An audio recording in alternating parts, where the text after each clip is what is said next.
All right, everybody, let's take a second, let everybody pile in here. Let me know you're here if you can hear me and see the screen here.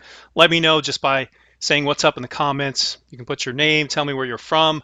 My name is Randy. I'm the creator of REI Autocomp, and the purpose of this Facebook Live session is to, frankly, just analyze your deals with you. So if you have a property, right, and you're in real estate, flip real estate as a wholesaler, rehabber, go ahead and put that address in the comments, and that way I can go ahead and you know analyze your deal. So I'm going to go ahead and mute it for a couple seconds, guys. Let everybody in, and I'll return and start analyzing some properties. See you in a minute.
All right, guys, we'll let a couple more folks pile in here, and we'll get started here in a moment. Again, my name's Randy. I'm the creator of REI Autocomp. You probably just got an email from me letting you know that we're going live on the REI Autocomp Facebook fan page. The whole intention here is to get better at using the software, get better at analysis as wholesalers and fix and flippers. So if you have a property, put it in the comments. I'll analyze a deal live with you in any state, any location. Just make sure it's a single family, guys, and we'll go ahead and do that. I'll probably start out by doing a property that either I've flipped recently or maybe the house I grew up in or something like that. So let's give it another minute. Let some folks come in and we'll get started.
All right, I'm also recording this, guys, so if you missed this live, I'm going to put this up on the website, reiautocomp.com. So let's get right into it. Thanks again for joining us again. I'm the creator of REI Autocomp, real estate software, analysis software. This particular software I developed, 2012 as a simple spreadsheet, and eventually had some engineers come together and just make it awesome and allow you to pull comps in any state nationwide. And today the whole purpose here, guys, is I'm going to show you how to use the software, get better at it, and frankly, become a better analyst yourself when it comes to taking a look at properties, making decisions as fast as possible. How many times have you gotten a deal and been expected to run some comps and get an offer? Come to find out, it was hard to find the comps, or the realtor took too long, and you lost the deal. Somebody else beat you out, right?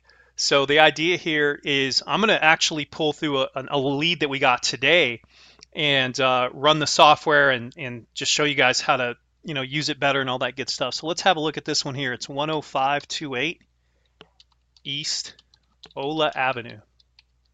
It's out in Mesa, Arizona. 85, I believe it's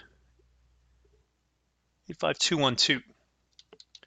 If you wouldn't mind, guys, let me know you're here. Go ahead and give me a like, give it a share if you think somebody else could benefit from learning how to analyze single family properties anywhere in the US with or without the software, frankly.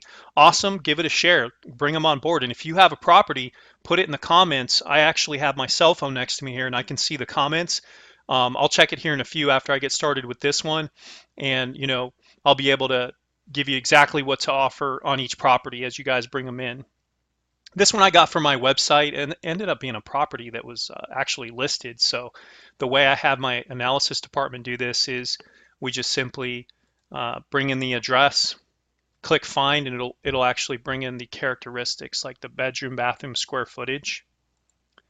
And if we Google the property, we can see some details about it. So let's see if we can bring it up and see some pictures and whatnot. This is the website, by the way, reiautocomp.com. You're welcome to go there, get a free trial, no credit card required. Go there, it's 14 days. You can use the full version. Pretty awesome. See if we can find some pics of this property. All right, so this was kind of interesting. So apparently this property's been on the market quite a while, and usually that's a red flag. And what that tells me is that the realtor, the seller, frankly, everybody involved in the situation has overpriced the property, or that the buyer pool is very small for the property.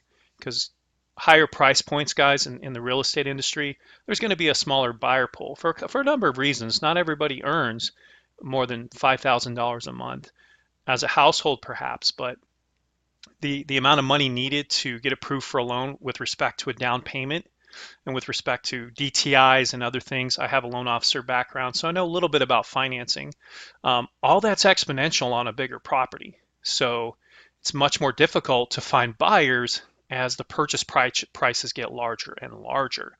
And so in this case, a couple things going on with this property right away. You can see that their asking price is $465,000.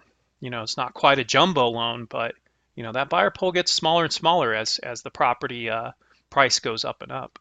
So you can see here it's been on the market 188 days. Now, as to why the seller's reaching out, it's pretty obvious that they're probably getting pretty frustrated with their their realtor.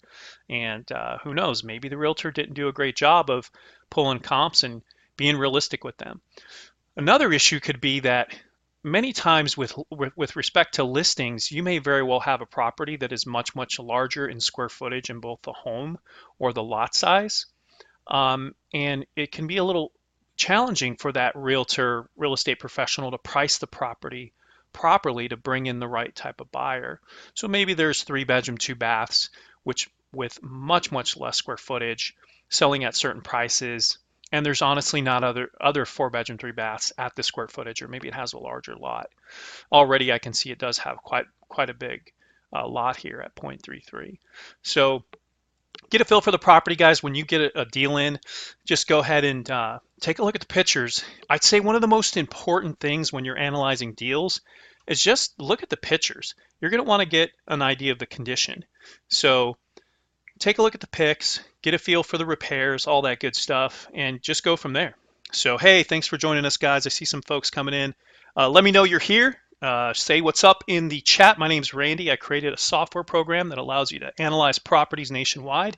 It's called REI Autocomp, and I want to analyze some deals for you. So if you have a deal, if it's in Chicago, it's in Atlanta, just put it in the comment and I'll analyze it live for you. In this case, this is a real lead I got this morning from somebody who has a property listed, and it's pretty high sales price. So we're going to analyze it with REI Autocomp. So I've already entered in the address. If you missed this video, by the way, I'm going to put the replay on the website, reiautocomp.com. So I've put this address in.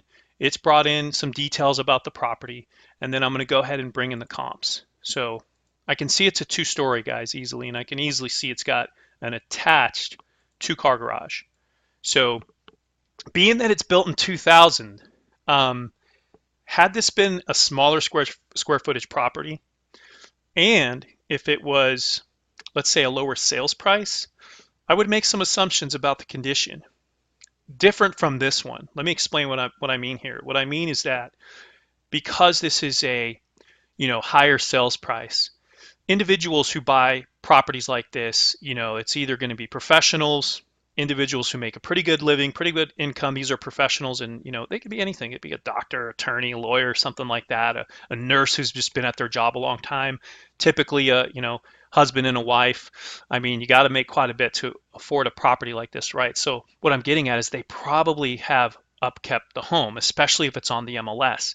So what I'm getting at is I know the condition's probably not poor, not bad, not even good. It's probably great to excellent, even though it's an older home. Why? Because again, those other factors. It's already listed on the MLS. It's already in decent condition according to the pictures. So when I'm trying to get a feel, even before calling the seller, maybe they didn't answer, I'm still going to try to get a feel for what's the ARV, what is this thing worth today? And the way you get a feel for that is to know the condition. So right away, I'm just going to put like maybe $18 a square foot, because in something like this, it's not going to need repairs. When you're talking about repairs, part of that picture is renovation, right? An older home needs repairs. And an older home may need renovation, but not all properties need both repairs and renovation. So something like this, it may not need repairs. Again, these folks may have kept their property up to par.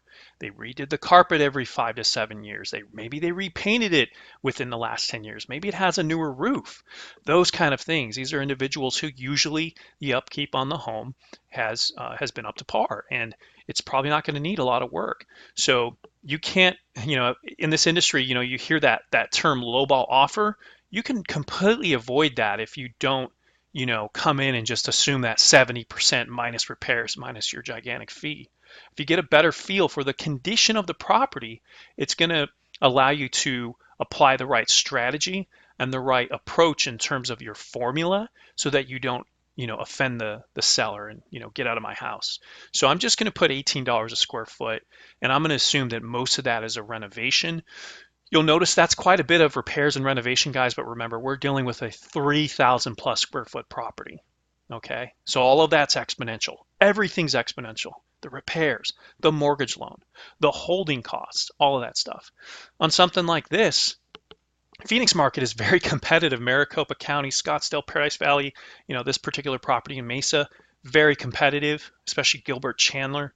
So I'm not going to add a $20,000, $25,000 paycheck on this. I'm going to add, assuming I'm going to wholesale it, $12,500. What's up, James? How you doing?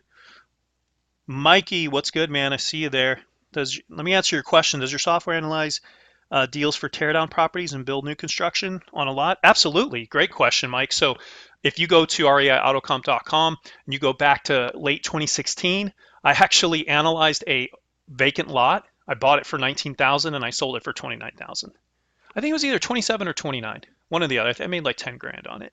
But yeah, the way that I did that, you're going to love. I won't do deals like that unless it's in a subdivision already. So not out in the middle of nowhere, not, undeveloped land, but partially developed, utilities, electricity's there, right? Already in a neighborhood. This one happened to be in Tolleson, Avondale area. It's actually known as Cashion, but most people call it Tolleson, Arizona. And I got a deal at like around holiday times, just before Christmas, actually, a couple of years ago. Uh, and a gentleman's like, yeah, I got a divorce. I now live in California.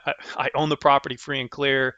Very honest and upfront. You get a really good feel for sellers. Long story short, man, I actually did two things. I called a commercial realtor who I happen to know. His name's Randy as well, and I got some comps for what land goes for. And then I ran the software for the neighboring address. Now, why do you think I did that? I wanted to know, what do properties sell for when they're all fixed up? What are they worth, right? If I'm going to sell this piece of land, what is the property going to be worth if this investor builds that same property, right? So absolutely, you can use it like that. So I actually ran the neighboring property, found the ARV to be about 205, and this was beautiful, man, because I ended up following up later. I locked this thing up for 19 grand. Title pulls, everything's fine. I market the property to my list and Craigslist. I actually got a Craigslist buyer, right, who called me. It was this gentleman's wife, and she says, "Yeah, we build. We love that. We want to see this property." I said, "Great, go drive by. Right, it's vacant, no tenants." They drove by, they loved it, and they said, "What do you want?" I said, "Well, originally I put it at like 30, 31." They said, "We'll give you 27." I took it, and yeah, I closed it, and 3, 4 months later, they finished the build. I Googled it and I saw what they sold it for. They sold it for like 205. Exactly what the software said it would be worth, they sold it for. And they built it for like 111 or something like that. So remember, they bought it for 20 or 27. They put 111 into it. So they made some money, 60, 70 grand. I don't know if they use a realtor, but absolutely great question, man.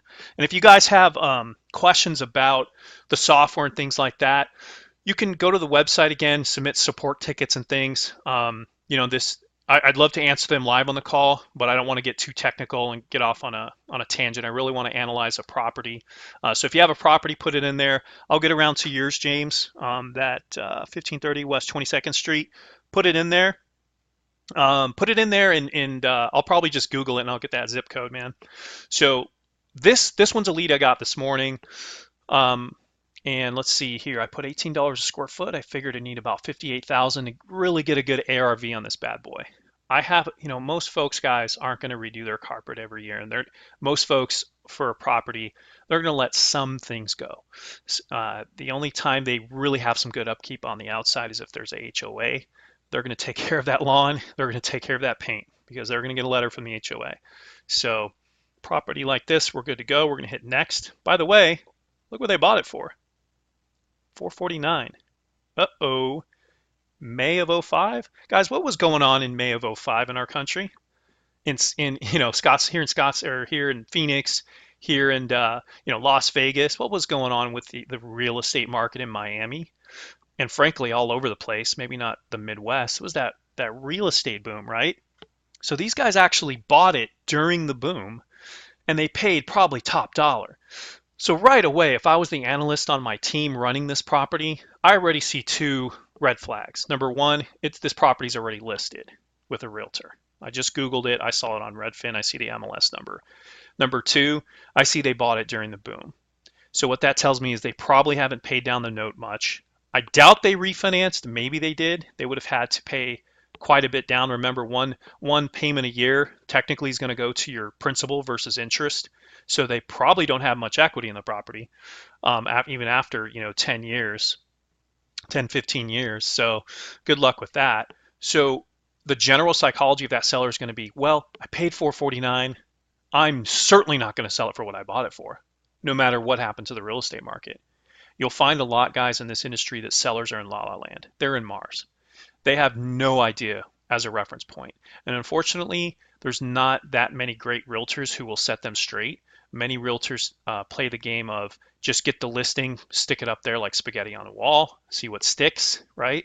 You really got to do your due diligence. I have no intentions on being a realtor, but if I was, I would be honest and upfront with my seller. Like, hey, here's what it's worth. Here's what I'm listing it for. If you don't like that, guess what? Good luck. You waste somebody else's time. So in this case, something's triggered this person to say, okay, Let me go ahead and this just wanted me to put asking price. Now, if you're just joining us, guys, they have this listed at $465,000. So I have all the sources here. But yeah, something's causing these folks to look around, and let's let it pull comps, and we'll see what the ARV is, and I'll show you guys what I would offer. Now, normally this whole process, guys, can take 60 seconds, and I can make a decision pretty quick, but I'm purposely going to elongate it for you, which I'm sure you'd appreciate, because you're going to want to know, well, why did Randy do that? Why do you look at it this way and all that stuff? I'd love to do these more, by the way, at least twice a month, and start posting them on the Facebook page as well as on the website. We have version 16 coming out mid-March. Version 16 is going to have some more comp sources. We're also addressing some of the bugs that you guys have sent in. We've got a bug with Redfin on some systems where Redfin's not bringing in comps. Believe me, guys, we're aware. Dinesh and I and the engineer are working on that. But yeah, we're going to have some more comps in there. We're going to fix some things about the pictures not coming in and little things like that. So thanks for that property. That's in Miami, huh? Great, man. All right, Mikey and James. So by the way, guys, if you can share this, I would appreciate that. Give me a like or heart, or however you want to do it on this wonderful service called Facebook.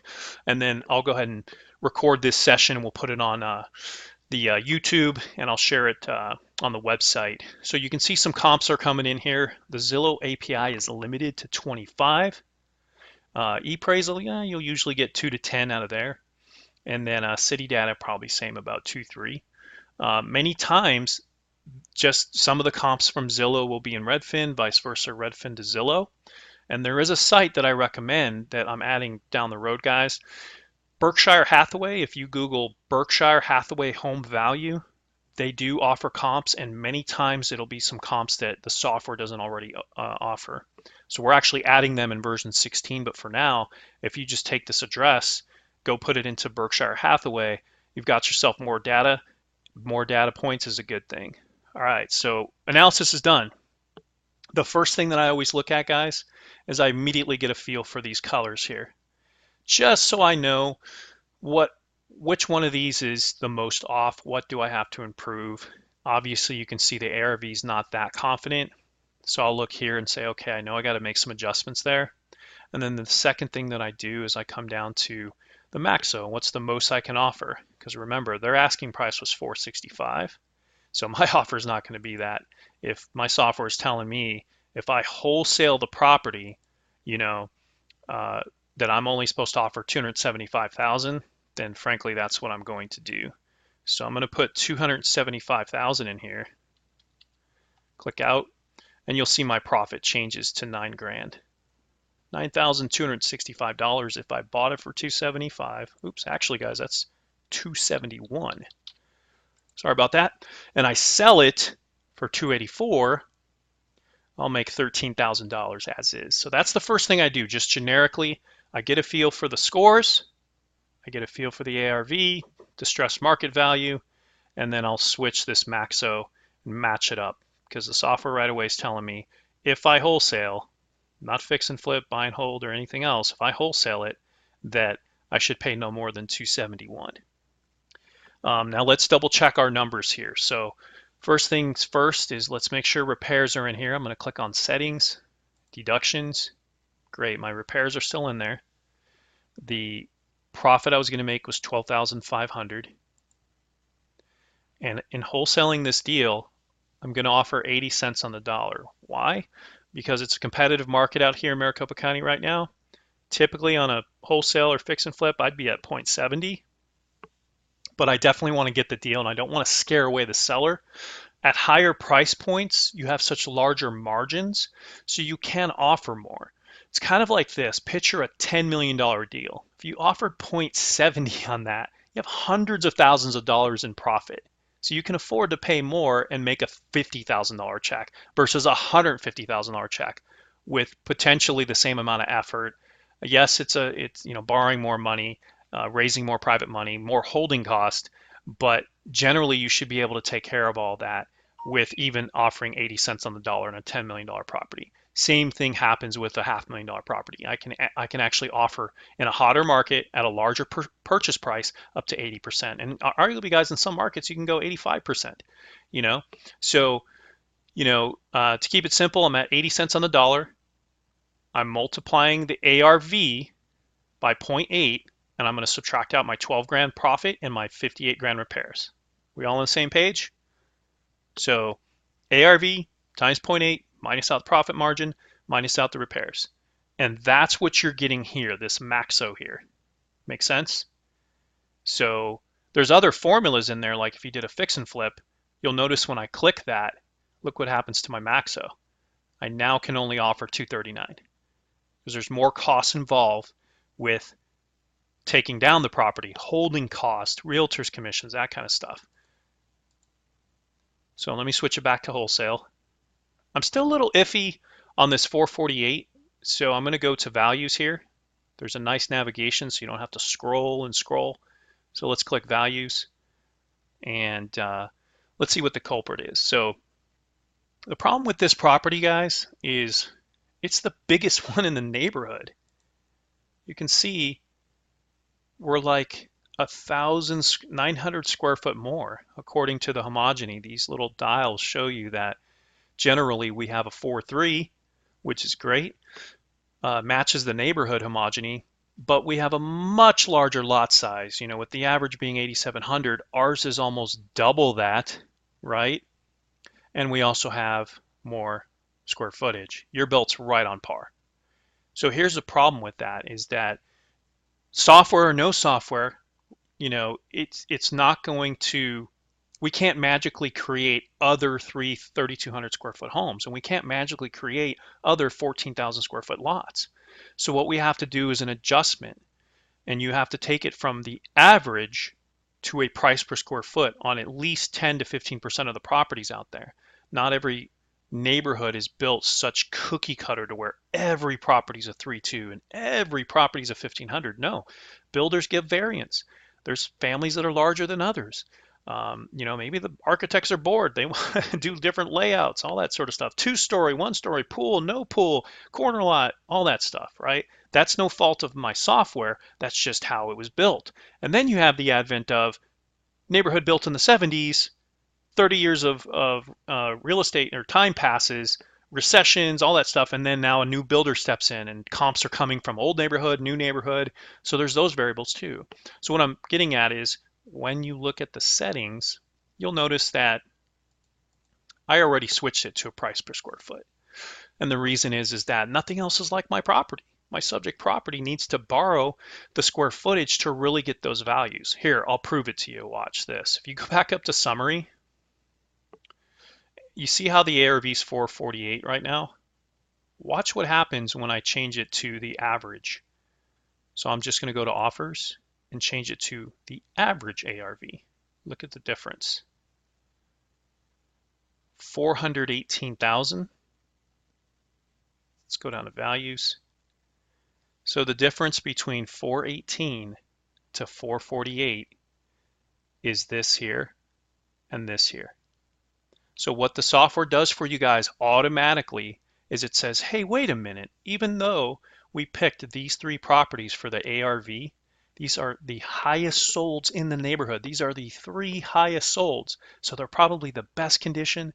Many of them probably rehabbed. We're welcome to Google the properties and take a look at the pictures.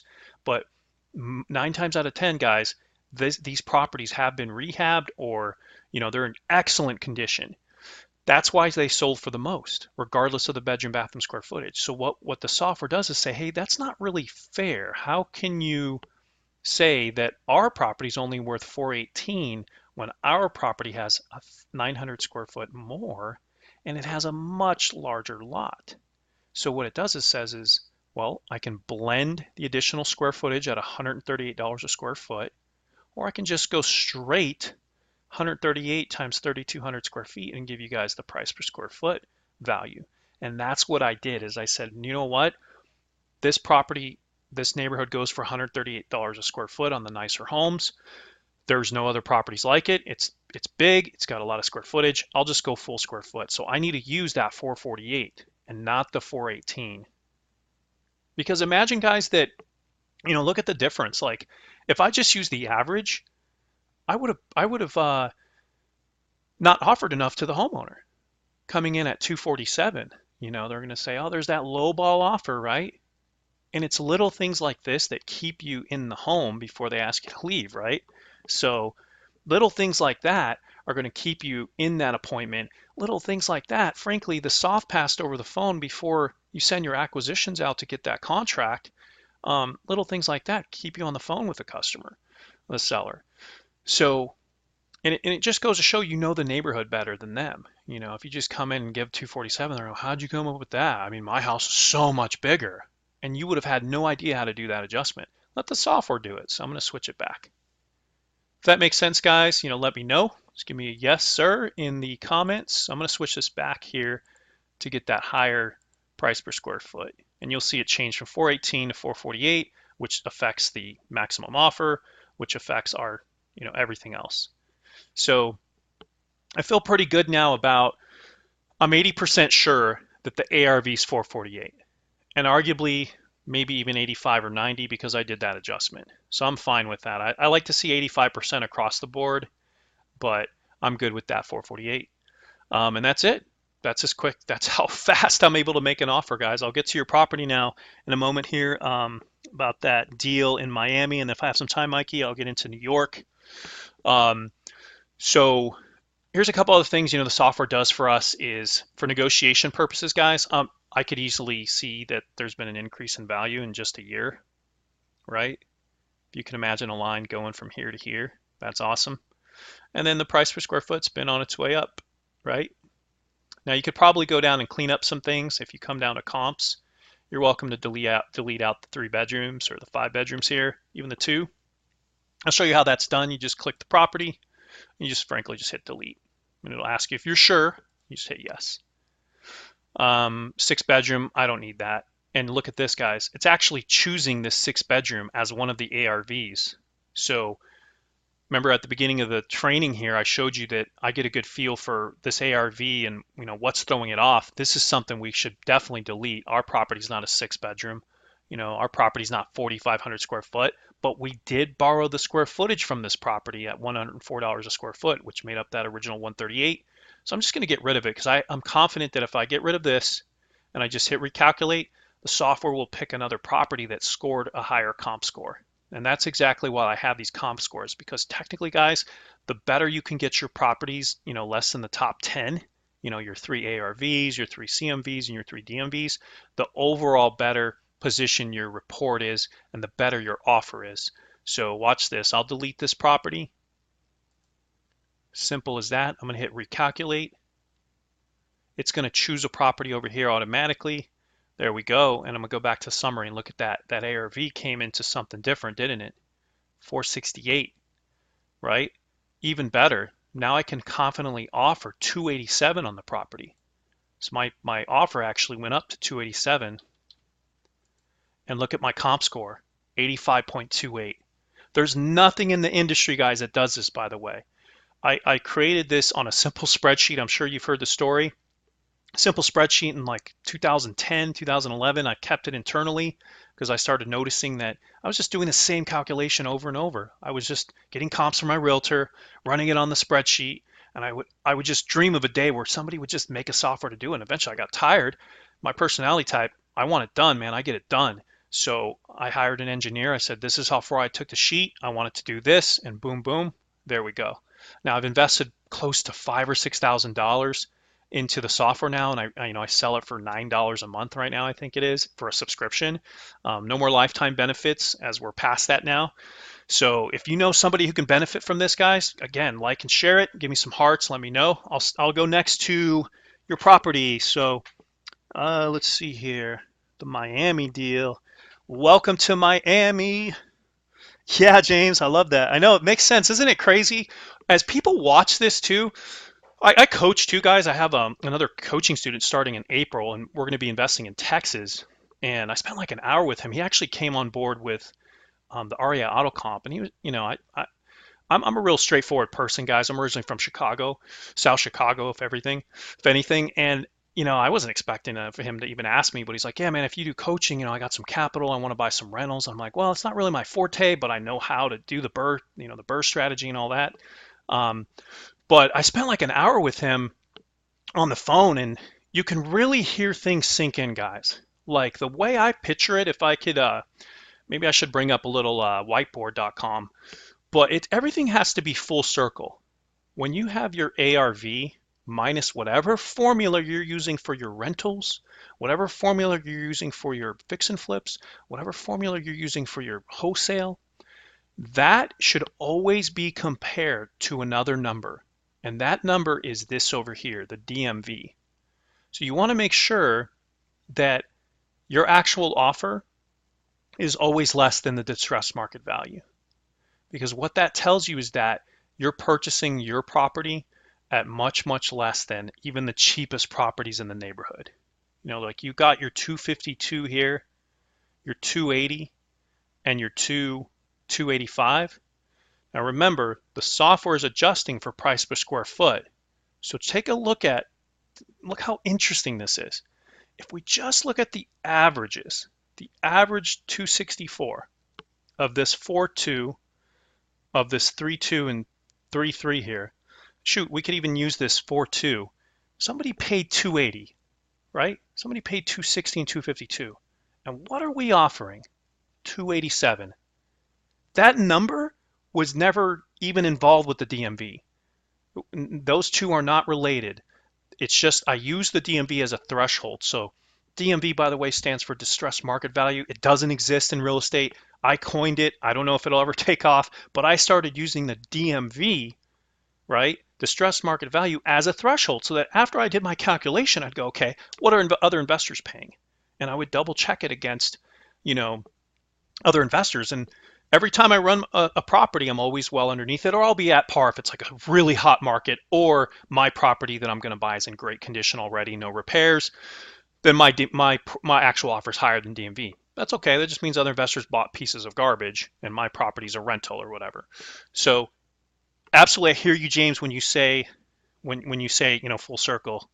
When you say it makes sense. So no more lifetime. I bought a lifetime membership. Ramon, you're a lifetime member. You don't have to worry about that. Yeah, I'm just talking about new purchases, man. Thanks for joining us, Ramon. If you have a property you want to analyze, Ramon, put it in the comments. Please like and share this.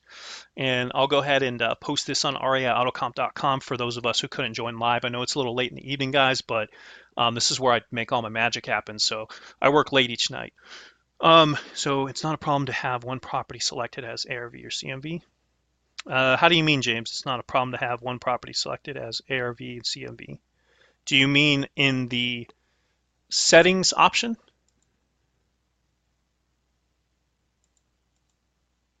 Here? Most of your deals, most investors base everything on ARV. The only time I'll switch to CMV for the analysis is if the property has not already been rehabbed. So let's say that, and most properties aren't, right? But if it's a fix and flip or a wholesale deal, I'm going to use the ARV because my intention is to fix the property and flip it, or give it to a buyer who is going to fix and flip. But if my intention was a rental and I wasn't going to do the repairs, I would actually come here and go to a buy and hold strategy, and I'd base it on the current market value because I'm not going to be doing the repairs. And I'd actually take the repairs out and watch what happens when I look at our offer at 287. If I say, oh, you know what? This seller's not going to take my 287. But what would they take, right? What would they take if they're asking price 265? What would they take if I was going to do like 80 cents on the dollar as a rental? Look what happens. I select buy and hold. I can offer as much as 369. Amazing, right? So this software also allows you to give other options when you feel like you're going to lose a deal. You can say to the seller, look, okay, how about this? The repairs, let's not worry about that. That's all renovation. I get it. Because some sellers will kind of pick up on some things. They'll say, well, wait a minute. You're basically charging me for the repairs. I mean, that's the truth. Technically, we're deducting the repairs out. But then again, you can turn that back on them and say, well, do you have 69,000 and put the repairs in and sell it for 500K? Well, no, I don't have that. Okay, well, that's why I'm the investor and you're the seller. So, but let's try a different strategy. Let's say I don't buy your home and put it back in the MLS and look for the return in 4 or 5 months. Let's say I'm looking for a 5 to 7 year return and I want to open up a cash flow strategy. I can do a buy and hold on your property. If that's the case, I can raise my offer to 369,000. I'd like to also, come to you and find out what you own the property, and maybe I can wrap your deal. What's your balance? And if they say, oh, it's 350, okay. What about this? I'll wrap your property. You do owner financing. Maybe I'll give you a little cash at closing, and we'll do a 5 to 7 year wrap and exact wrapped on the property. Now, there's a whole other analysis that's done, guys, by you raising the price. If it's really price, start talking terms. When people start raising the price, start talking terms with them. If you want full price, Mr. Seller, are you willing to offer terms? That's the first thing that comes when I train acquisitions. I say start going terms, So my phone's being weird here. So yeah, so let me get back in on the meeting, guys, so I can see your comments. Just excuse me for a moment.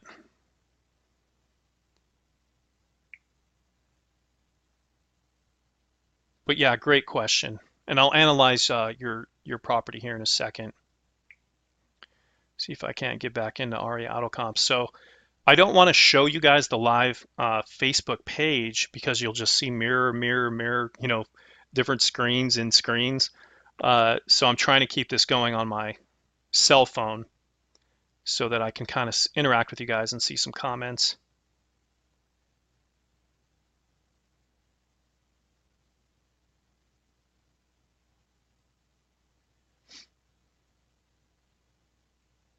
There we go. All right. Thanks for all the likes, guys. Appreciate that share. Got that share. Awesome. We're 41 minutes in. Still got a couple of you guys here. Awesome. So let me see your other questions here. It's not a problem to have one property selected as ARV and CMV. Oh yeah, it's kind of a one or none, James. So if you select ARV, on the comps, it's all in a row. So great question. So I think what you're asking is down here. Is it okay to have some selected with this and this? Absolutely, yeah. That's okay. Generally, you don't want to have all of them selected like that because you'll just get the ARV, DMV, and CMV all the same number. So I'll tell you what I do when it kind of groups them up like this is I'll try to get a feel for the condition of the property and I'll move one or two away from each other. Usually it's the CMV that I'll adjust. So I'll show you this here. So I would take this top one here, not the third ARV, but the ARV supersedes the CMV unless their property was already fixed up. So I'm going to always assume that if my software picks these properties, that these properties are probably in great condition. Now, let's prove it, guys. Before I start talking out the side of my mouth, let's prove that this property that the software picked is in generally better condition than most properties in the neighborhood. So I'm just going to click it here on Zillow and let's see if we can find some updated pictures and see if this property is in decent condition. So let's hope there's some photos. I mean, it sold for $349 in May of last year. Zillow didn't have any pics, so let's go to this one. Redfin's great because a lot of times it'll have like the listing. So you tell me, do you think this property's in good condition, great condition, excellent? So far I'm looking at it, it just looks like good condition, maybe great, right? So something like that, guys, that would be more of a CMV. So I would actually leave it there because it's in good condition, and so I can use it for both the ARV because there frankly aren't any other sales above that, above 349, and I can leave it for the current market value. I don't have to switch it to another property because it's not fully fixed up. So I'm going to leave that one. So let's check Wild Rose. Now you might say, well, what will happen if it is fully fixed up? I'm going to take this middle X and I'm going to move it down here to Esmeralda because it's not the distressed properties. It's a property that more than likely is also in good condition and it's at 290. It'll borrow the square footage, all automatically multiply and give us a better CMV. And you'll see them move like tiny increments. So great question. So what I'm answering, guys, is, he had asked a question about Is it okay that some of my ARVs are the same as CMV or DMV? Yeah, sure, but when you have other choices, you're going to want to move them around. And the rule of thumb you use is the condition of the property. So if it's in excellent condition and you Google this property and it's fully fixed up, you're not going to want the yellows to be in there. You're going to want to move these yellows down to others that aren't. If it's not fully fixed up, you're going to leave the ARV because there's no other properties that have sold for higher amounts unless you can go through and start trying to find a smaller square footage home that happen to be fully fixed up so we can borrow that price per square foot. Then don't worry about it. So this property, this next one's Wild Rose, and generally guys, you won't really have to do this, but great question, by the way. So here's one's Wild Rose. See if this one was rehabbed. Sometimes you can just read the comments too. It's not that this one's rehab, but it's definitely in great condition. This is great condition. The paint's fine. I mean, clean as can be, right? Just does it look like tile's older, definitely older tile. It almost looks like Saltillo. But this is definitely a great condition. So you can use it as an after repair value. Look at this bathroom. I doubt that's original. That was definitely upgraded. It's got some upgraded bathrooms. This one's original. That needs to be upgraded. It's got a pool that could have definitely made it sell for more. It's also got some kind of golf course or something in the back there, park. Nice little place, right? So great question, man. By the way, for joining us now, if you're not already a member of REI Autocomp or you're just on our mailing list, email list, you're welcome to go get a free copy. It's reiautocomp.com. So yeah, guys, so you're welcome, if something's not fully rehabbed, don't be afraid to take away. And by the way, make sure you use the delete button and not a space because it won't delete this property from the values section. So make sure you hit delete, and I'm going to go down here and double click here, and it'll put the X there. Esmeralda, very similar to our properties, and we're going to use this $116 square foot. Come up here. Oh, let me click out first. And then I'll come back to the top and you can see it's updated the CMV. Now you'll notice it dropped that comp score a little bit. So maybe that wasn't the best property in terms of characteristics, but definitely the sales price. So, the property's worth, $462. So it's interesting. By the way, guys, this realtor did a pretty decent job of pricing the house at $465 because look, my software is 85% sure that the house is worth $462, $269. How awesome is that? I used to do loans. I have a little bit of background in hard money, a little bit of background in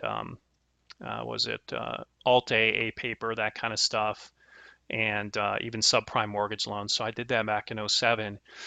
And I've obviously bought and sold homes, so I know quite a bit about what the appraisers look at. And so that really helped me out quite a bit, guys, when I was starting to get into real estate in 2006 to 8, and I was just like spinning tires. I really focused a lot on an analysis. It's part of my personality. I was one of those people, I needed all my ducks in a row, so I was constantly questioning things like, well, why did you do this way? Why not this? Why not that? And the only difference with me is I took action. Is I started building this tool because I just frankly got so sick and tired of chasing down realtors and not building good relationships and no fault of theirs, right? They earn a commission, so who wants to get an email from an investor who hasn't bought a house from you in 6 months? I get that. But in my perspective, I don't want to go get a license just to have access to the MLS, So I figured, you know what? There's a lot of free tools out there. I'll bring them in all in one place. A comp is a comp. Whether it comes from Zillow, 3-bedroom, 2-bath sold for 180, or whether it comes from the MLS, what does it matter? As long as I have a data point, it's valid. And if I get a lot of data points, now I'm really golden because it's safety in numbers. It's a fact of life. So, that's why I built the tool, and it's just been amazing. It's allowed me to outsource my analysis as well. Now I can just have Dustin, full-time employee, running analysis all day. I don't have to do it at all. I teach him how to do it just like I taught you guys. I have hundreds of these videos that he's gone through, and it shows all the aspects of it. He knows how to do analysis without the software. Just this makes it so much easier. And some of the suggestions have actually come from him too. So Let's see if we can't, sorry, taking so long, get your property. James, you had something else, a question. I thought I saw in the tutorial you don't want them to overlap. Generally you don't. Generally you don't, yeah. Unless you can't help it, man. Like if there's not enough comps and there's only 3 comps, you really don't have a choice. And if that ever happens, by the way, guys, that's a good sign to pass on a property. Don't force it. Don't force, square peg into a round hole. If you only have 5 comps, what does that tell you about the neighborhood? There's no action there. There's no action there. Don't don't buy it. You know, unless it's a rental. If you're just simply trying to find out the current market value and you're not doing a fix and flip, great. 5 comps, awesome. All you need to know is the CMV. So great question. Great question. But if they do overlap, that's okay. And here's what I would do if you really wanted to fix and flip a property and all you had was 3 comps. Easy. I would select the highest sold for the ARV, one of the C's for the current market value, and one of the D. Or I would do 2 greens, 2 yellows, 2 reds. 2 lowest solds make the DMV, 2 middle solds make the current market value, and the 2 highest would make the ARV. And I'd probably do a blended just to get some mix up, because what I don't want to see is up at the top, these 3 numbers all be the same. What good is that? Other than knowing that if everything was 462, I would at least know what the property's worth, and I could do like a buy and hold type of situation, cash flow the property. But if I'm trying to do a fix and flip, it's like, okay, so the CMV is also the ARV. Yeah, that doesn't make a whole lot of sense. And honestly, it's a good measure to pass on a property. Don't try to force it. Just go on to the next one. There's plenty of fish out there. All right, so I'm going to clear it, guys. So long you don't have any questions about this, let's get to your deal here. So I believe it was a Miami property, if I'm not mistaken. Can you repost it in the comments? When you guys have an address, just post it in there. And I know there's like a little bit of delay, but I actually cannot go back for some reason to the comments on my phone. I'm actually only seeing James's comment. So if you don't mind, go ahead and put an address in the comments, guys. I'm going to hit clear. One of the safety measures is if you accidentally are trying to add a comp, it'll ask you, are you sure you want to start all over? Because what this does is it deletes everything. So I'm just going to hit yes. There we go. And we'll spend another 10 minutes or so, guys, and we'll wrap it up here. So thanks for joining us. We'll take it to about 10:15 my time. There we go. Thank you, James.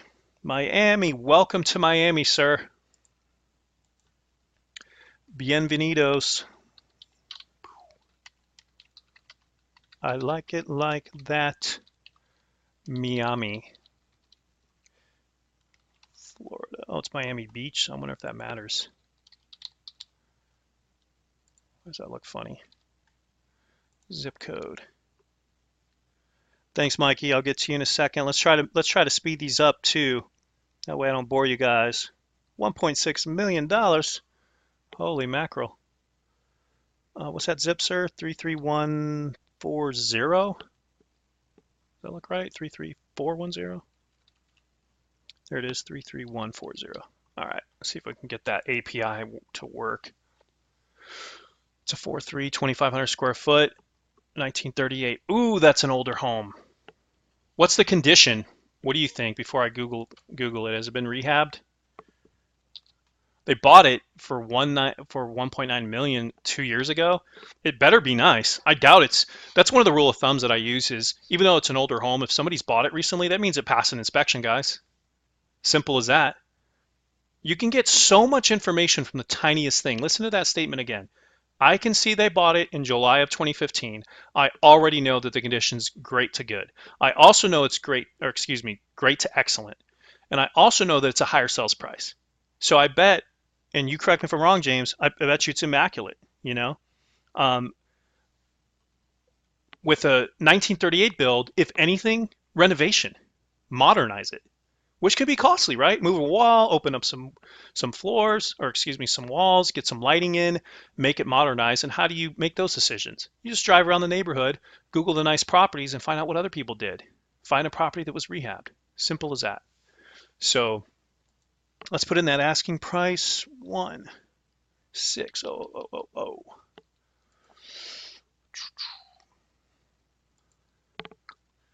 So just kind of based on this, guys, let me think about this for a second. If it's in great condition, it's going to need less than a 15-year adjustment. So almost like the last one. And it's only 2,500 square foot. So I'll say, would you say it's fair that we can dump 45 into it, James? Like changing the height of a ceiling, something like that.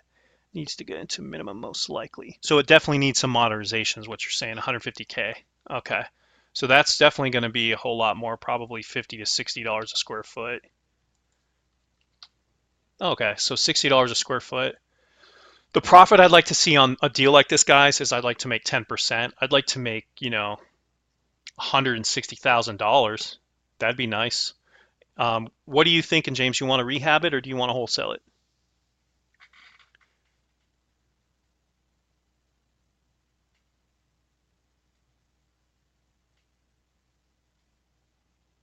Yeah, because hard money on that, man. That holding cost is going to get you, unless you're liquid. You can reduce that holding cost. What do you think? Rehab it or wholesale it? So I'm thinking to be conservative, if you just really wanted to make a 65,000, that's fair. That's a 5% profit on a $1.6 million deal. So let's run with that just to be conservative. It's got a carport 4.3. This all looks good. Now, one of the common things, guys, that Dinesh tells me, he's a support assistant, that he gets is a lot of times you guys aren't opening up your comps enough. So make sure, by all means, you can't, you don't want to keep it too conservative on the comps and put like one bathroom variance, one bedroom variance, because chances are, again, going back to how, neighborhoods are built, not all builders are going to build the same cookie cutter property. So, you could have had a property right next door with 4.3, but it was 3.5. And if you put, no variance on the bathroom, you just excluded that comp. Multiply that by one extra bedroom, one less bedroom, you excluded those two comps. So what I like to see, guys, is and I'll show you the parameters in a moment, is I open up my parameters and I actually exclude the lot size, I exclude the year, I exclude the square footage because I frankly don't care, because the software is going to apply the algorithm and it's going to show us, the top properties at the top that scored the highest. So who cares?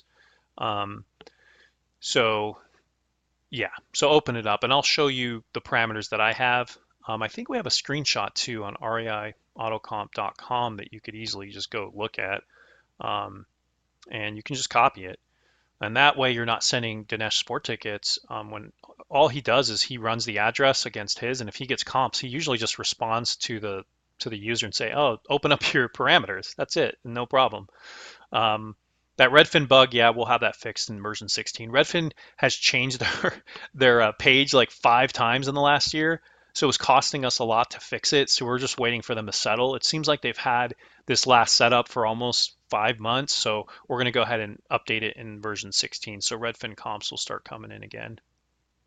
All right, so you can see the color coordination. It goes back, checks the API. It's going to fix all the lots in the bedroom, bathroom. Double check that data.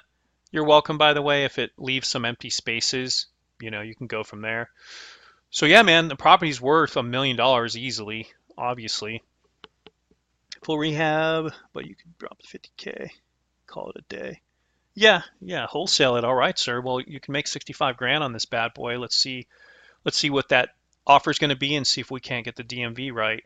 They're asking 1.6, so at least they're being realistic. How interesting. I wonder if they put a large down payment on the property, because they bought it in July of 2015.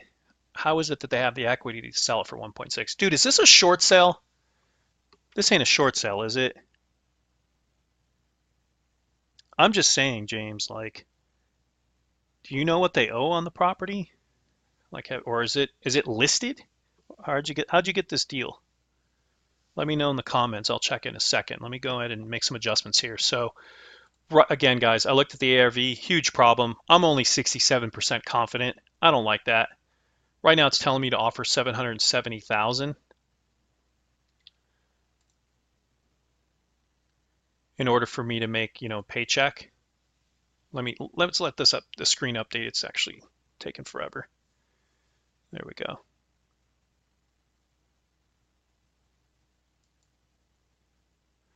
There we go. All right, a little bit of a delay there. Sorry about that, guys. So we're at 770. I can make 65 grand. Listen to me. I'm making this money, James. Not to your knowledge. Okay, man. Wow. Okay, cool. Free and clear. Thanks so much, guys, for joining us on this call here. I'll try to do this at least twice a month. So if you guys find this helpful, be sure to share it.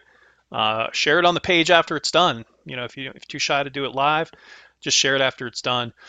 I don't know anybody else who has a software like this, or anybody who takes the time to teach new investors and tenured investors. Frankly, a lot of times, guys, I'm not going to name any names, guys, but I recently looked at a property somebody rehabbed here recently, and they put it out. Boy, was that number off. They actually listed it in October, and I told a buddy of mine, I was like, hey, I can tell this person doesn't know what their numbers are, because they listed something. It was like a $649,000 sales price in downtown Phoenix, like kind of Arcadia Light area, which is like a hot market. Arcadia Light, dude, you're not going to get that. I mean, they didn't do any value added. They didn't add a bedroom, bathroom, score. They didn't add anything. They just straight rehabbed it. They did a great job, but that's not going to happen. It's going to. What about an appraisal cut? You're in a buyer pool that's so much smaller. Like, why would you do that? And hopefully he or she only risks their own money and not another investor, like private money. Because, dude, that whole cost is just going to eat up all your profit. So, again, I can't stress enough, know your numbers. Enough of me yapping here. Let's get into ARV. So yeah, something's terribly wrong with the selection. So let's go down to values and find what I call the culprit. So 4.3. Yeah, so these properties are just too different. And what's happening is from the last property, guys, it's doing the square footage thing, and it's trying to adjust down to 1.79. So I'm actually going to make a recommendation, guys, that you always start on the average and only use the price per square foot when no other properties are like yours. In this case, we can easily see that there's other 4-bedroom and that there's other 2,500 square foot homes, so we don't have to switch it to a price per square foot analysis. There are many properties that are bigger, but I'm pretty confident that we can just get away with that, or we can just do blended. So, but let's start with average. What I mean by that is this average and that average right here. A million, 1.1. So I'm going to switch this back to average.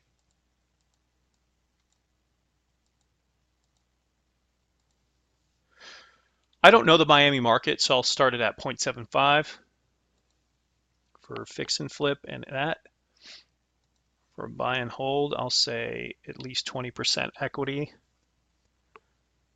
All right.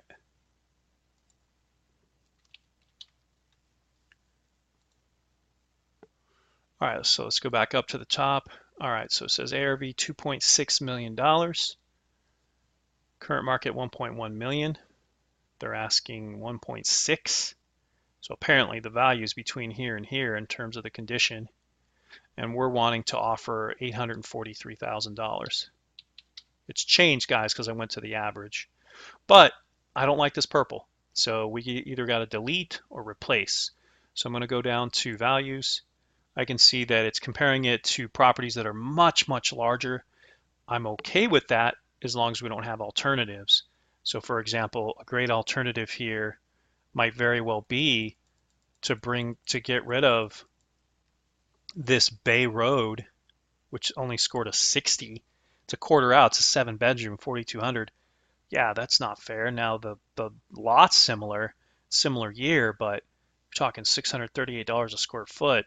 Nope, I'm going to get rid of that. So I'm just going to delete it off the sheet completely. And usually within one to 2 adjustments, guys, you'll have a much better ARV and score. So in this case, it actually brought in this 5-bedroom. Not liking that one either, because ours is a 4.3, 2,500 square foot. So I'm going to get rid of that. And it was a half mile away. Let's recalculate it. And again, what we're looking for is that better score up here. Now we're talking, look how much that ARV came down. But we're still not that confident. We're still at an 843 offer to make 65K and wholesale it for 900. And again, we put in the repairs here at $150,000. So think this through. Buy it for 900, put 153 into it, sell it for 2 million. Is that the story we're trying to say? I don't know about that 2 million. I don't know about you, James, but it's probably not going to get 1.9 mil. So what was interesting is it sold for $1.9 million, but dude, you know, markets go soft. It's soft here in Maricopa County right now. And usually the higher end properties go soft first. That buyer pool is super small and not everybody can get approved for that. So another thing that's interesting too is, you know, there was a huge sale last year just with one deal. So I'm kind of going to disregard that. But generally there's some falling prices here, generally. So that's, you know, I just said it went soft. There's a good indication of, look at this, you know, boom, market just started to drop into December. Now that's common here, guys, but I like to see it, you know, stay level. And it's dropped just a hair here for price per square foot. So another cool thing about the software is it shows you these two. Like if you could buy that neighborhood for 558, James, man, you'd have yourself, regardless of bedroom, bathroom, square footage, you can have yourself a nice property for 558. But good luck finding a property like that. It was to really neglected the home to find that in that neighborhood. In fact, look, there's one right there. Look at that, 2-1. Bam. I think that's a condo though. But yeah, that's probably why it doesn't have any lot size, by the way. These are probably condos. So again, guys, you know, 1.9 million for a 6.6, 3,800 square foot. I don't like that. So I'm going to delete it again. I'm going to recalculate, and hopefully it'll pick something between these two or up here. There we go. Now we're at 1.8 million. We're 81% sure. I like to see 85, guys, just to be conservative. So I'm going to get rid of this Alton one at 2.4 mil, a 5.5, 3,100 square foot. That's what, 600 bigger? Smaller lot, but it's a new build. 2013. Nope. Sorry. Recalculate. See what we have left here. 1.4 million. 81%, 1.5 ARV. We're still at 843. Summary. Here's what I'm going to do. I'm going to double check Berkshire on the deal. So here's how I do this, guys. I'm going to try to bring in some other comps, see if I can do so. So let's go to this, google.com.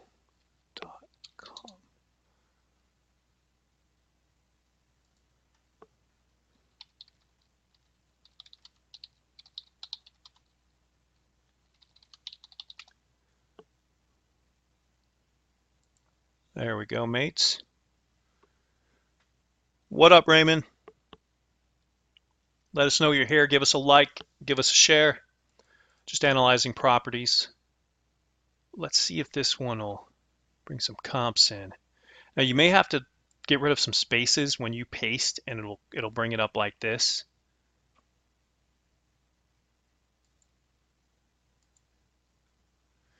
And you know, James, for this property, is this property in a is this property itself a single family? So I thought I saw that some of them, you know, there's some condo numbers. So let me know if it's a single family. We can make some adjustments based on that. Let's have a look at this picture here.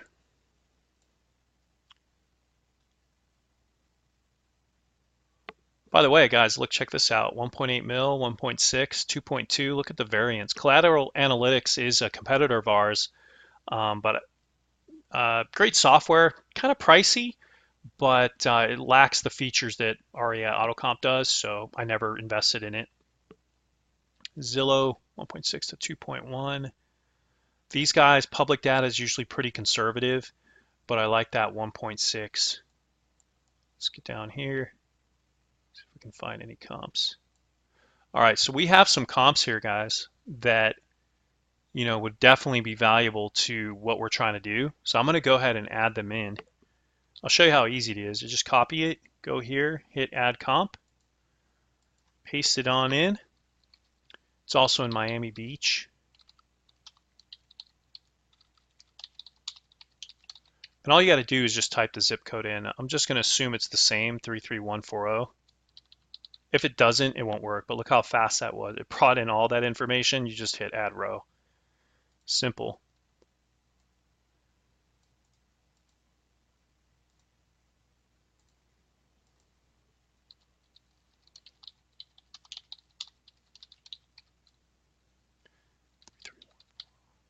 Sweet.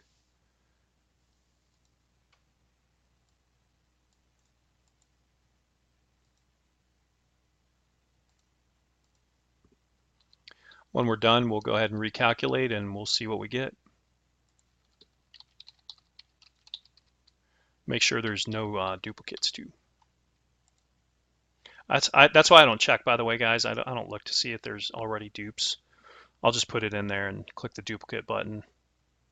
Let the software work for us. This is that site, by the way, guys, I was going to be adding. We're testing it now just to make sure that everything works. But version 16 will have it. So if you're already a monthly member or lifetime member, you'll definitely have it when it comes out. Miami Beach 33140. It's a mile away. I don't like that. Oh yeah, James, so it did go kind of soft. Oh, that's good. It's a single family, man. That's awesome. It's cool to see the, this is actually my first Facebook Live, by the way, guys, so I'm so glad you're joining us. And I'll probably do one tomorrow if I have a chance. I'll post this one up on the YouTube channel and the REI Autocomp website, but we'll see if we can't get one tomorrow. I'm just going to go for a hike tomorrow in the gym, so I'm thinking like probably middle of the day, so like 3, 4 o'clock my time, which will probably be like 5, 6 your time if you're on the East Coast.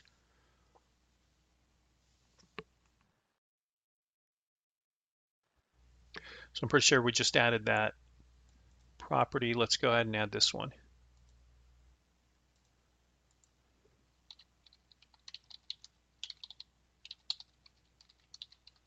Three, 33140.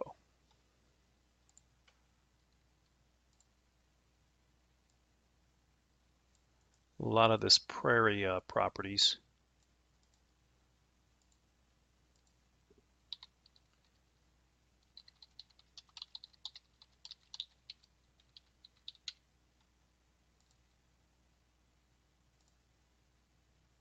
Three more to go. I'll tell you what to say to the seller too, James, once we come up with a fair offer, and I'll show you how to position it and everything. You said it wasn't listed on the MLS, right? Like this, where'd you find this? Was it like a for sale by owner, or was this driving for dollars? That's important when you try to structure the deal. Just know who you're talking to, why you're talking to them, know about their background. Like where you got the deal from is so very important to how to structure the deal. Did I already add this one? I don't think so. 33140. Okay.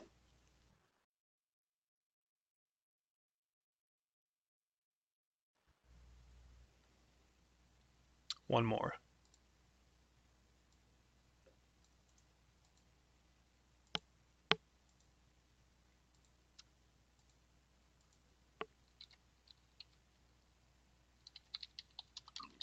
Okay, cool.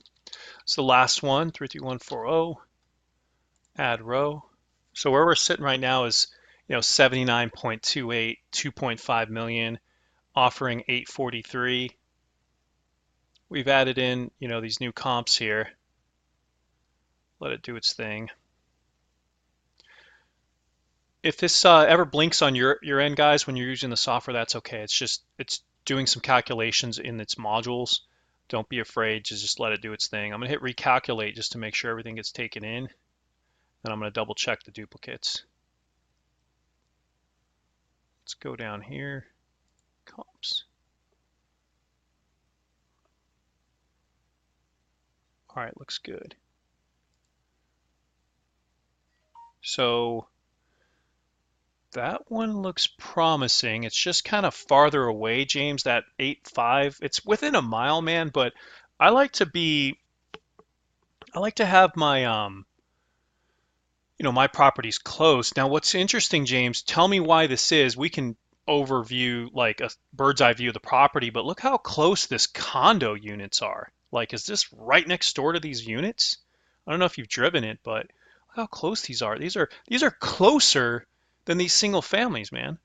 So always double check that, guys. You're welcome to delete these. I'm just going to leave them in here. You can tell they're condos right away. Like, there's no lot space. I should probably go through and just delete them out, but right now it's not that important.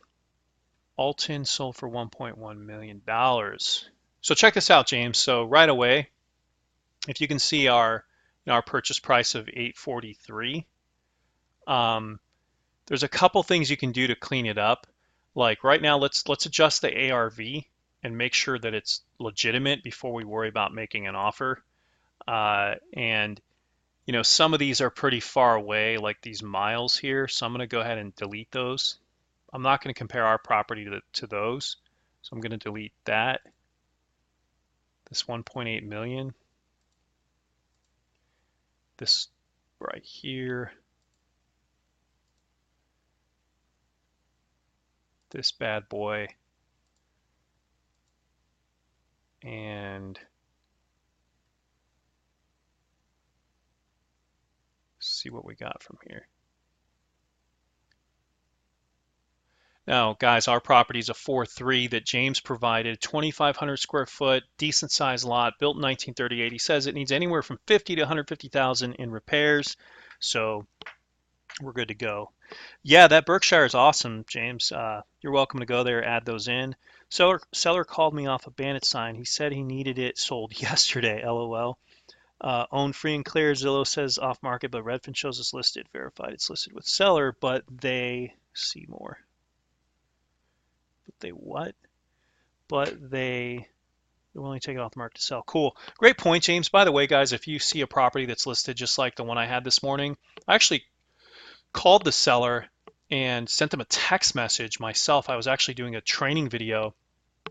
And I think it's very important that we draw a very, very good, red line that we're not in the industry to take deals from other people. That goes for investors and that goes for wholesalers and realtors.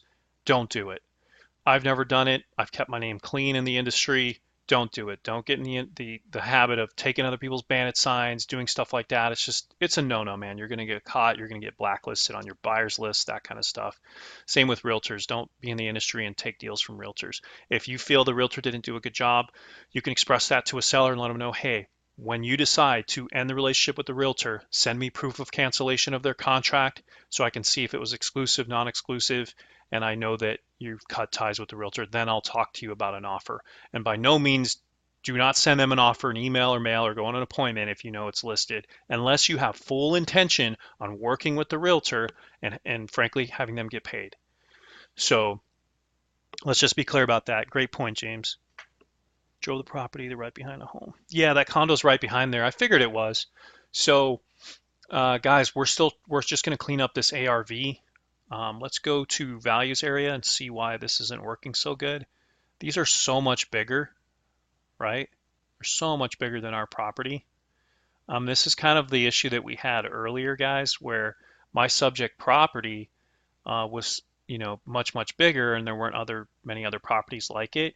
In this case, you can see it's 2,500. There's at least 1, 2, 3, 4, and I want to say those two are the same. Alton is being used for the cheapest and the current. So I'm going to make one change to Alton here, and that is I'm going to take out this here, and I'm going to put that there. So 230, what is that? 2382 Alton. That's going to work out much better. And what that's going to do, you know you've done a great job with the analysis, guys. You see how these three numbers match so closely? That's when you know you've done a great job of picking the right properties, because all of these properties are very, very similar to our subject property. Look how close the year builts are. Look how close these lots are. Look how close square footage is, right? And look how close bedroom, bathroom. You know, you can see the averages. Just look at this average versus our subject property. A 4.3, 3,000 square foot on average, you know. So we can be pretty confident with these here.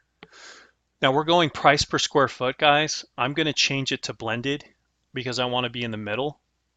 I'm not seeing that the other other comps are much like ours, but I'm also not saying they're very, very different.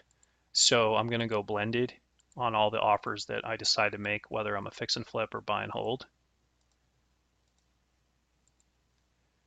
And even though I'm not that confident with these scores up at the top, technically that should improve the comp score. I haven't worked that into the algorithm, but even though we're at 84s, we're arguably now at 89s, you know, at least a 5% increase.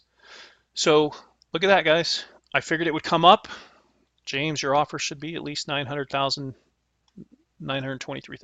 if you want to make 65K. He wanted it gone yesterday. He owns it free and clear. Here's how you convince him to take this 923, man, right?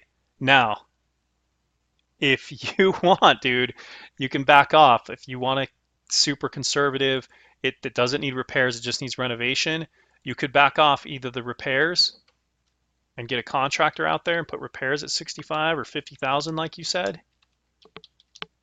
And you can back off your check if you just want a $25,000 check.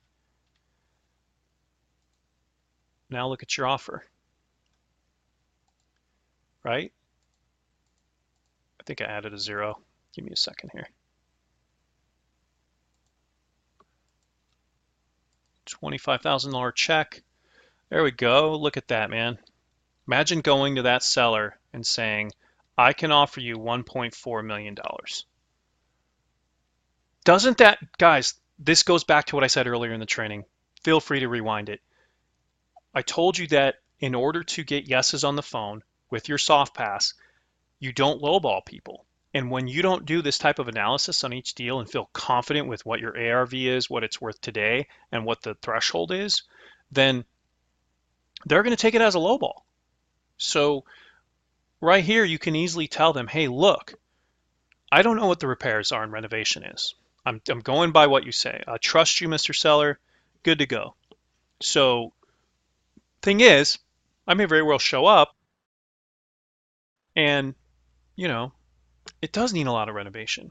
That the properties around it, by the way, determine what renovation it needs. So if your neighbors in the last several years have dumped money into their property, either via the main homeowner or investment in that neighborhood, guess what I have to do?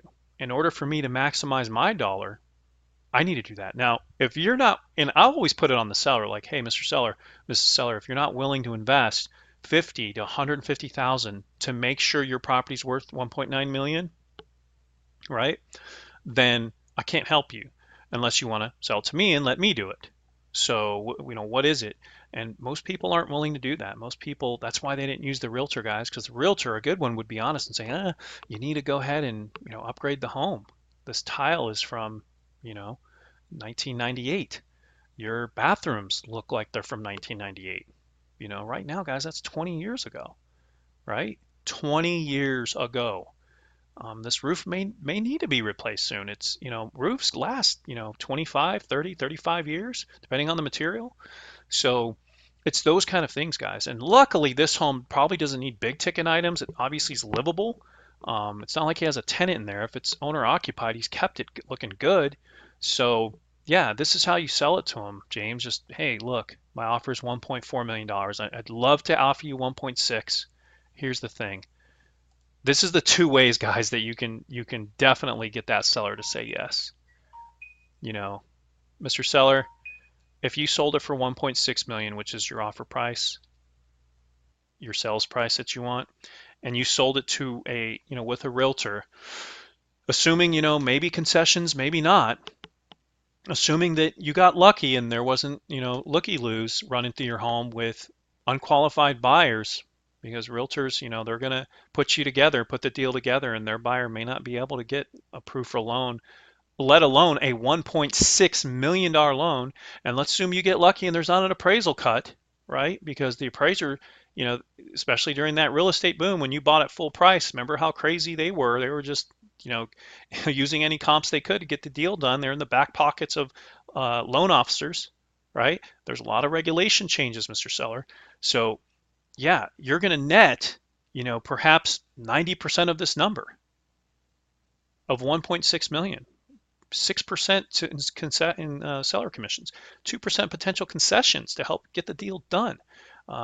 Most of the time, buyer seller can go back and forth on appraisal and several, inspections, things like that. That's with each seller as they fall out of escrow at the last moment. So I get it. I get it why you don't want to go that route especially at this sales price. So, you'd be lucky to net $1.4 million.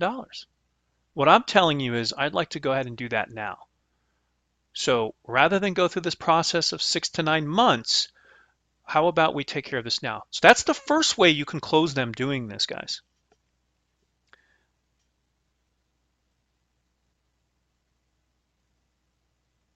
Oh, that's awesome. They're building a $12 million home across the street. Sold for 1.4. Yeah, that's awesome. Look at that. So full circle, I mean, 1.4 is a fair amount. Anytime you get the actual offer, guys, and you feel like, wow, that's so low, especially if their asking price is this, who cares what their asking price is? It doesn't matter. you know, Especially if you can paint the picture. I never sell them the ARV. They don't need to know the actual cash flow, the after repair value. That's my business. That's my investment capital. I'm the one who's going to be investing in the home and holding costs and all that. You know. Now, there is one thing, guys, that you should adjust for your end buyer. There's 3 or 4 different kinds of end buyers. Assuming that you get lucky and you don't market this property, James, to another wholesaler who's lying to you and saying he or she is the cash buyer. We've all dealt with that, right?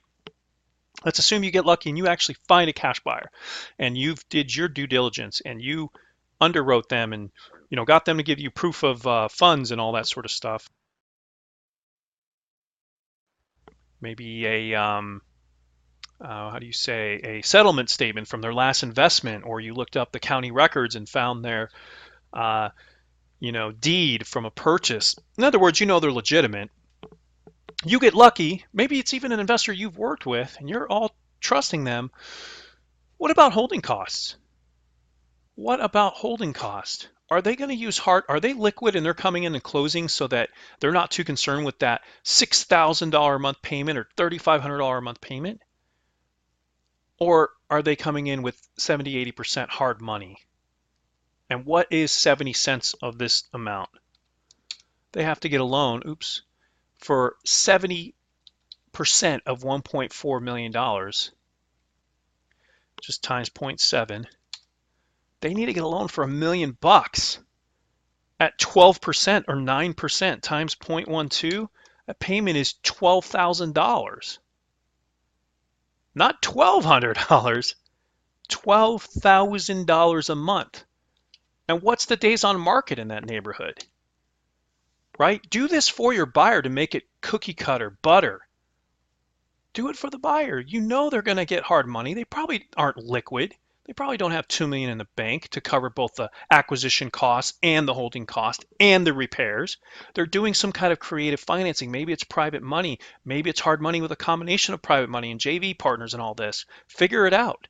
$12,000 over a 6-month holding minimum is $72,000. So guess what I'm going to do? I'm going to go add that $72,000 in for them. And I'm going to include it in my offer. And I'm going to tell the seller that's just what my offer is. So I'm going to go holding costs. I'm going to add in that $72,000, right? And look at my adjustment here. Oh, I put it in the wrong spot, actually. Apologize, guys. supposed to be on the front end. But what that's going to do is it's going to deduct it out of my offer and adjust my offer down.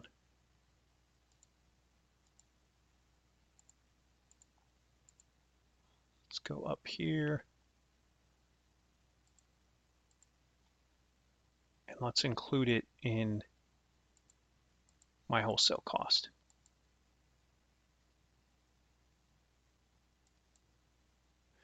Now what that's going to do is actually deduct it off the deal so that, you know, we can go ahead and make that adjustment. It's going to bring it to 1.39 million or something like that. And sorry for the delay, guys. I know there's like a little bit of delay. I'll let it catch up here for a second. And then we'll wrap up this call here, guys. I will post it on the website and we'll be good to go. Again, share this video, guys. Share it in a group. Share it in 2-3 groups if you have to. Share it on your page. You know, I love taking time out to just really show folks how to analyze deals because I frankly, I see a lot of frustration out there. I actually take screenshots, believe it or not, on my Facebook page to show how often I see people say, God, what are these wholesalers smoking? What's this realtor smoking, right? Like this number is way, way off. And, you know, there's a lot of moving parts, guys. So you have to be a little forgiving when it comes to that. So give me a second here. Click on this. There we go. Include the holding costs. There we go.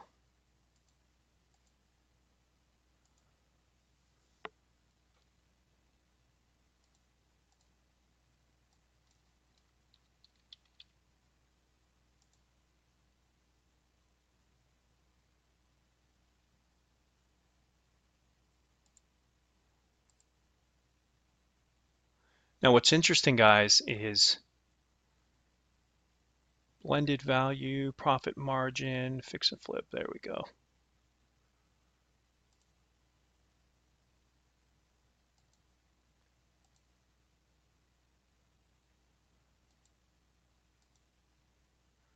What's interesting, guys, is you can see I'd buy it for 1.4 million, right? And sell it for 1.482. I'll buy it for 1,457,000. I'll sell it for 1,482,000. That would make you 25,000 in profit. Now, whoever would buy this would put the 50,000 in repairs, the holding costs, the realtor's commissions, and all that, and they would turn around and sell it for the ARV of $1.9 million. That's what their resale price would be. So if you're ever curious as to what your buyer would make, you can put it right here in the resale price, and you can get a better idea of what their profit is. One of the bugs we're fixing is it should total what's called the net profit here, but it's not actually taking it all the way through. This bug was actually sent in about a week ago, so we're working on that, guys. It should be available definitely by version 16 mid-March. So thanks again, guys, for joining me on this call. Great property. At the end of the day, man, I would offer like 1.35 to 1.45 million on that property. There's some room there, and we should go from there. Mikey, it's is that in the software? How does holding cost? No, good question, Mikey. No, it's not in the software. The reason is that you don't always know what your buyer's using. You know, like I mentioned, there's different types of cash buyers. Somebody can say they're a cash buyer. What do they mean? Are they liquid? Are they using their own IRA or, you know, some type of investment account? Or are they just using money from a savings account? Or are they using hard money? And you don't know, one, the interest rate of that hard money, 9 to 18%. And you don't know how many points they're getting charged, if any at all. Maybe it's a doc fee in 0 to 5 points. So there's so many variables that you wouldn't know. But I can tell you what I like to do is I'll either A, ask that buyer, or B, I've done fix and flips, obviously. I pay anywhere from 9 to 12%, 0 points with a doc fee with my lender. And that's usually somewhere between 70 to 90% financing. So all I usually have to come up with is 10 to 20, sometimes 30% down, and then cover the cost of repairs and holding costs. So what you can do, man, is you just look at the sales price you're going to sell it to them for, take 70 cents, 80 cents, or 90 cents of that number, right? The difference is their down payment. So they have to be liquid cash to come in and get approved for that hard money loan. If it's 70 cents, which is the most conservative, you would take 70 cents of the purchase price you're selling it to them for, and you would multiply that by the percentage, 12%. I use 0.12, or if you know they're getting money at 14%, 0.14. Whatever that is left would equal their monthly payment.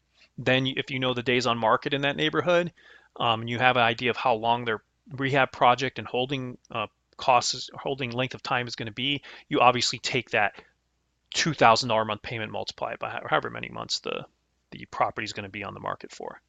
From the time they acquire it, to the time they rehab it, to the time they list it, to the time they get a contract, to the time that it goes into escrow and closes and they get their wire. You know, some folks that in some markets that can be 3 months, in some markets that could be 6. In this case, we're dealing with a $1.6 million property. I'm going to argue that, James, correct me if I'm wrong, but that's going to be a long time. It's going to be a 6-month hold for 2 reasons. Number one, it takes that long to do that type of work because it's going to need some renovation, and number 2, because there's not that many buyers in this buyer pool.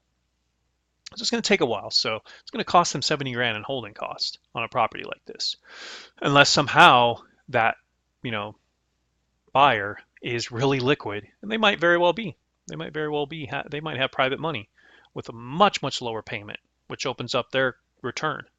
So always remember that, guys, is every buyer is going to be different with their different numbers. And that's why you can get people who say, no, man, I got to be at 800,000 and you're trying to sell it for 1.4. It's like, dude, get a new hard money company. Help them out. Find a better hard money or private money person for them. Tell them to JV with somebody. But yeah, so yeah, dude, I would do that. Another way, by the way, I was going to show you before I wrap up this video, another way to get this in perspective for them. All I did was I took the sales price that they were asking for, and I took 92% of that number, which is about what they would net. And I say, look, do you want 1.4 million in 9 months after all the headaches, or do you want 1.4 million now? And arguably, dude, I would hit them at 1.3. And how you would make it make sense? Easy. You're going to come down, you're going to type up on a sheet of paper, maybe even print out the Zillow, right? Or get your realtor to give it to you so it looks more legitimate. And you're going to give them these comps. You're going to give them the Prairie, the Alton, the Prairie, and this Alton here. You're going to say, hey, look, man, I'm giving you a fair deal here. This property sold for 1.2, this one 1.1, this one sold for 950,000, 5-bedroom, 3-bath, 2,500 square foot. Where am I missing you? 10,000 square foot lot. Look at this one alone. You see how I justify it? With just 4 to 5 comps, the lowest 3 and 2 from that middle, I will run the calculation first of what they would net from their asking price in several months, and then I'll take the 3 lowest comps and maybe 2 from the middle area. Works like a charm. And that way they go, wow, this person's not even lowballing me. And that's how you can get it for 1.3, James. Yeah, 6 months, you're correct. Yeah, man. So that's how you'll be able to do that. So, all right, man. So yeah, hour and 30-minute call, guys. Thanks for sticking through it. Thank you for giving us likes and hearts or whatever platform you're on, YouTube, Facebook. I'll go ahead and upload this to the YouTube channel, and we'll look forward to getting on more of these calls together. If you found value, guys, let me know. And I appreciate you guys, both for users and non-users. This call is for both users and new folks too. And I want to do more of these so that you guys can get much better at analysis. And you'll be surprised. Watch how quickly, within a matter of days, they'll just get on a couple of these calls. You're going to be so much quicker at analyzing properties that you're really going to impress a lot of folks. Other investors, the sellers, the realtors you work with, the title companies, everybody's going to say, wow, how do you know so much about this property? And it's because you do this process on every deal. And by doing this, you'll be a better investor. It's just going to make you so much more sharper. You're going to be able to get contracts much quicker. You're going to be able to promise things with more integrity and get the job done. So thanks for joining us. It's Randy, the REI Rockstar, creator of REI Autocomp. If you'd like a free copy of this, 14-day trials available at reiautocomp.com. You guys signing out. Have yourself a blessed night.